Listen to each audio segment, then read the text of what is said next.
महाराज अशोक की पुत्र राजकुमार जय अपने पड़ोसी दुश्मन राज्यों की राजकुमारी मोहिनी से प्रेम करता है। उन दोनों की बातें सुनकर एक सैनिक सुन रहा था। इसके बाद उस सैनिक ने तय किया कि ये सब बातें महाराज अशोक को बताने की। कुछ देर बाद उस सैनिक महाराज अशोक के पास चला आता है। महाराज की जय हो।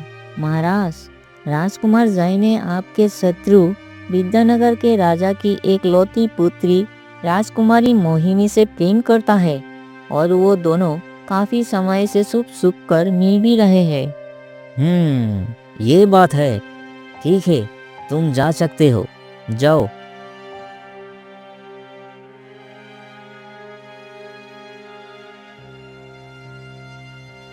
कुछ देर बाद जब राजकुमार महल में आ गया तब ही महाराज अशोक क्रोधित होकर उसको कहा, राजकुमार जय, तुम्हें क्या लगता है कि तुम मेरे शत्रु के पुत्री से प्रेम करोगे और हमें पता भी नहीं चलेगा? हाँ जी पिताजी, मैं आपको बताने ही वाला था। हाँ, अगर बता भी देते तो क्या हासिल हो जाता? हाँ, मेरी बात कान खोल कर सुन लो जय। तुम्हारा विवाह हम अपने शत्रु के पुत्री के साथ तो कभी नहीं करेंगे। तुम्हारी भला इसी में है कि तुम उसे भूल जाओ, और जितना जल्दी भूलोगे तुम्हारे लिए अच्छा होगा, समझ गए? इतना बोलकर महाराज अशोक वहाँ से चला जाता है। राजकुमार जय अपने माँ के पास पहुँचा और उनको कहा, माँ, आप पिताजी को समझाइए ना।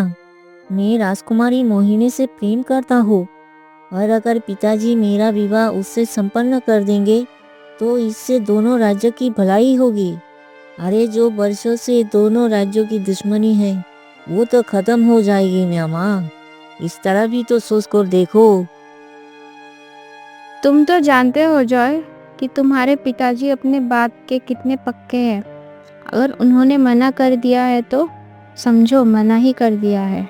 हाँ, आप इस मामले में छोटी माँ ही मेरी मदद कर सकते।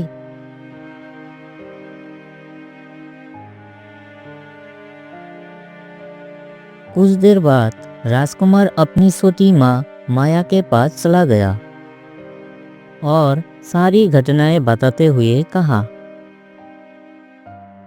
आप तुम ही मेरी सहायता कर सकती हो छोटी माँ। बचपन से लेकर आज तक तुमने ही पिताजी से लड़ झगड़ कर हर जीत पूरी करवाई है। कुछ करो ना।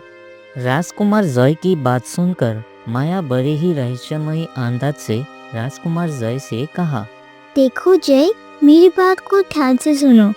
तुम्हारे पिताजी बहुत जिद्दी है, इसीलिए इस मामले में मेरे भी नहीं सुनेंगे। परंतु तुम्हारा समस्या का एक उपाय है। अगर तुम उस उपाय को कर दोगे तो तुम्हारे पिताजी आसानी से इस विवाह के लिए मान जाएंगे। अच्छा, तो वो उपाय क्या है? जल्दी से बताइए ना। इस महल की तहखाने में एक बक्सा रखा है।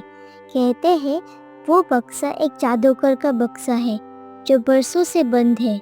अगर तुम उस बक्से को खोल दोगे तो उस बक्से की जादुई शक्तियाँ तुम्हारे शरीर में प्रवेश कर जाएंगे और फिर तुम्हारे पिता तो क्या, संसार का कोई भी व्यक्ति तुम्हारी बात से इनकार नहीं कर सकता।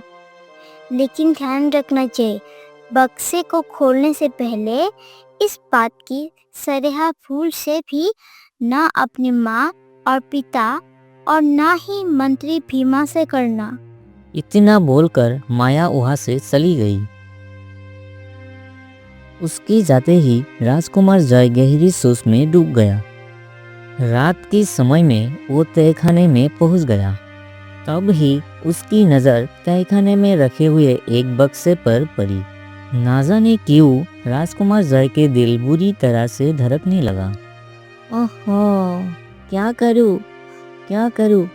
इस बक्से को खोलूं या फिर नहीं खोलूं? लेकिन मुझे इस बक्से को खोलना ही पड़ेगा। आखिर छोटी माँ ने कहा है तो इसमें तो कोई भी चमत्कारी वस्तु तो होगी ही होगी। हाँ, अब खोलता हूँ। कुछ देर बाद राजकुमार जय ने उस बक्से को खोल दिया। हे भगवान, ये तो किसी मानव का कटा हुआ सर है। हे भगवान। अगले ही पल वो हवा में उड़ने लगा।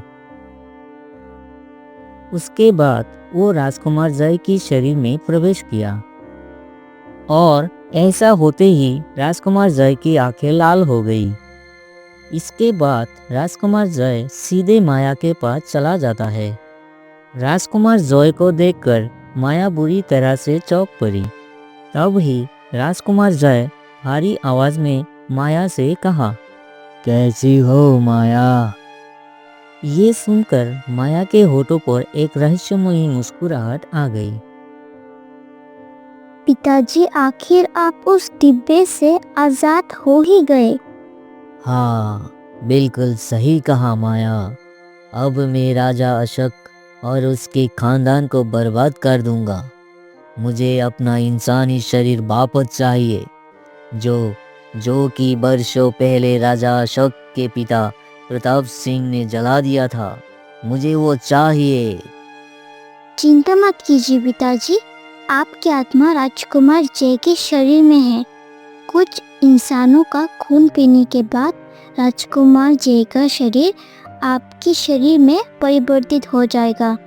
जाइए और जाकर राजकुमार जय की माँ, जो इस समय कमरे में अकेले है, उसे मारकर खून पी लीजिए और अपनी शक्ति को और बढ़ा लीजिए। परंतु याद रखिए, खून पीने के बाद आप कुछ घंटे के लिए बेहोश हो जाएंगे, क्योंकि आपके लिए ये नया शरीर है। और ऐसा कब तक चलेगा? उसके खून पीने के बाद आप राजा अशोक को मार देना। उसके बाद आपकी आत्मा हमेशा के लिए राजकुमार जय के शरीर में बस जाएगी। माया की बात सुनकर वो सीधा महारानी के कमरे में चला गया। अपने पुत्रों को देखकर महारानी बुरी तरह से चौंक पड़ी। राजकुमार जॉय, तुम इतनी रात को यहाँ क्या कर रहे हो?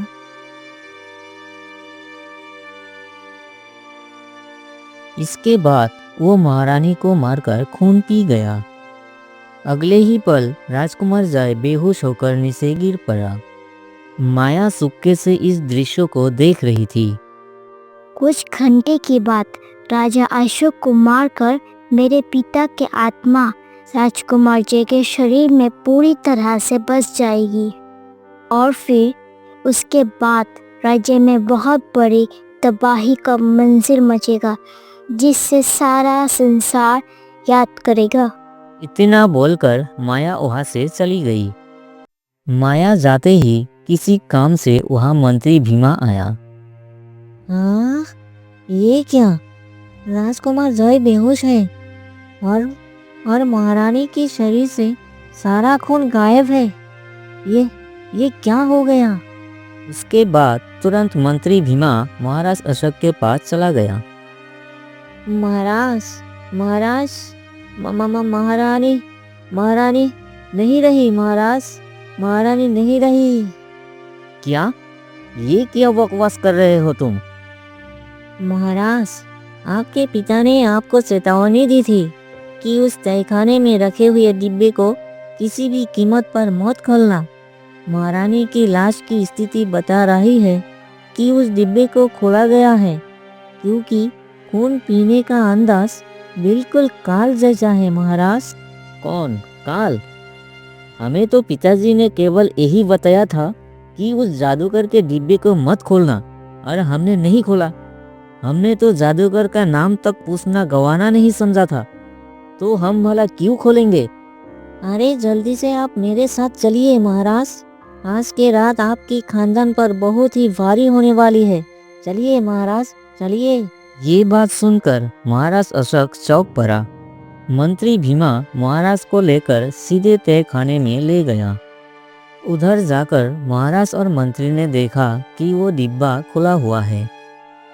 अरे, हम कुछ समझ नहीं पा रहे हैं मंत्री जी। हमें आप सब कुछ विस्तार से बताइए, जो हमारे पिताजी ने हमसे छुपाया था। आखिरकार ये सब कुछ माजरा क्या है?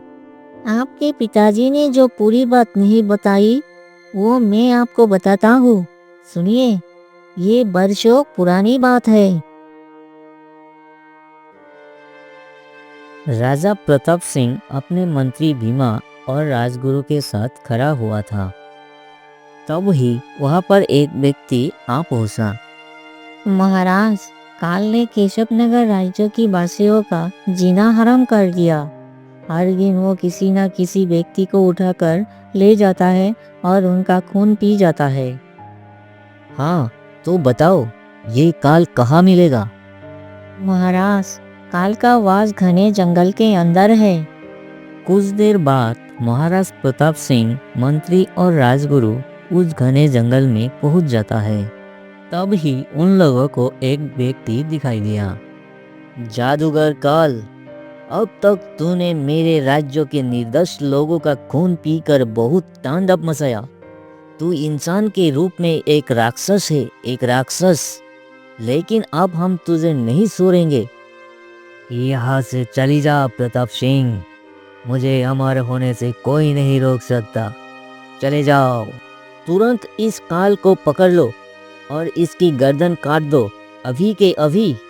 काल के बगल में एक डिब्बा रखा हुआ था। उसने डिब्बा के ओर देखकर कुछ मंत्र पढ़ रहा था। सैनिकों, इसकी गर्दन अभी काट दो।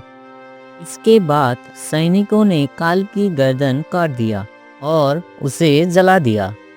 तब ही वहां पर एक साधु आ पहुंचा और कहा, महाराज, ये आपने क्या किया?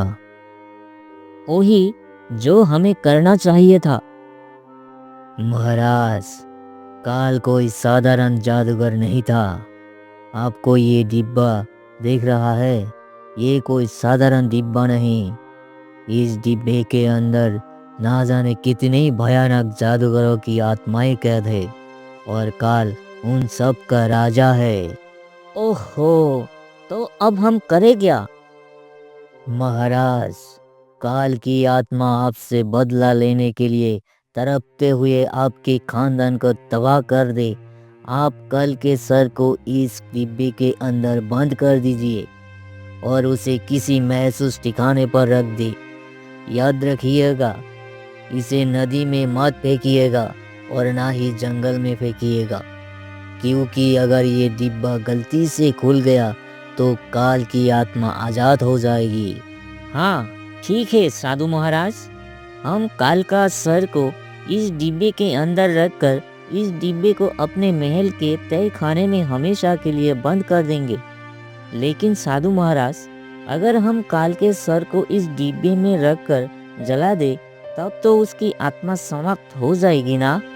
उपाय तो आपका सही है, परंतु इस डिब्बे को जलाने के लिए बहुत तपस्या करने की आवश्यकता है। जिस व्यक्ति के पास भगवान की दी हुई शक्ति हो वही इस डिब्बे को जलाकर राख कर सकता है। ये सुनकर राजा अशोक बहुत ही बुरी तरह से चौंक पड़ा। अब ही वहां पर राजकुमार जय और माया पहुंच जाती है। माया को देखकर महाराज अशोक चौंक पड़ा। मुझे ऐसे घूरने की जरूरत नहीं है मूर्ख। तूने मुझे साधारण सी स्त्री समझकर मुझसे विवाह किया था, लेकिन कोई नहीं जानता था कि मैं काल की एक लौती पुत्री हूँ। जब तेरे पिता ने मेरे पिता को मारा था उस समय मैं वहाँ पर नहीं थी, लेकिन मैंने अपने तंत्र शक्ति से पता कर लिया था कि तूने मेरे पिता का कटा हुआ सर उनके ही डिब्बे में कैद करके तहखाने में रखा हुआ है। इसीलिए मैंने एक मायावी जाल रचा। और झोपड़ी में जो तुम्हारी माँ थी वो सब क्या था? इसके बाद माया ने राजकुमार जय को कहा, जिसके अंदर काल की आत्मा का वास था। पिताजी, ये तुम्हारे उसी हत्यारे का बेटा है। इसका खून पीकर मार दीजिए। इसे मारकर जय का शरीर पूरी तरह से आपके शरीर में परिवर्तित हो जाएगा और इस तरह राजा प्रताप के खानदान का अंत हो जाएगा। अरे, आप कहाँ चले गए थे राजगुरु जी? हमने आपको कहाँ कहाँ नहीं ढूंढा। मैं जानता था कि एक ना एक दिन ये डिब्बा कभी ना कभी जरूर खुलेगा, इसलिए मैंने तपस्या करने के लिए कनिष्क जंगल में चला गया था। अब मेरे पास भगवान की दी हुई शक्ति है। मुझे कुछ समय पहले ही पता लगा कि माया जादूगर काल की पुत्री, लेकिन अब चिंता मत करो, मैं इस डिब्बे को जलाने में सक्षम हूँ। राजगुरु, काश आप कुछ समय पहले आते तो मेरी पत्नी सुलेखा अब जीवित होती। मुझे इस बात का अफसोस रहेगा। इतना बोलकर राजगुरु मंत्र पढ़ने लगा। उस ही पल बाद वो डिब्बा में आग लग गई और उसके बाद राजकुमार जय के शरीर से काल की सर निकालकर उस डिब्बे में समा गया और माया भी जलकर उस डिब्बे में समा गई। डिब्बे जलकर राख बन गई। राजकुमार जय होश में आ गया और सबको हक्का बक्का होकर देखने लगा। महाराज, अब इस डिब्बे की अंत हो चुका है और आपका वंश सुरक्षित है। इसके बाद सब लोग तहखाने से बाहर चला जाता है।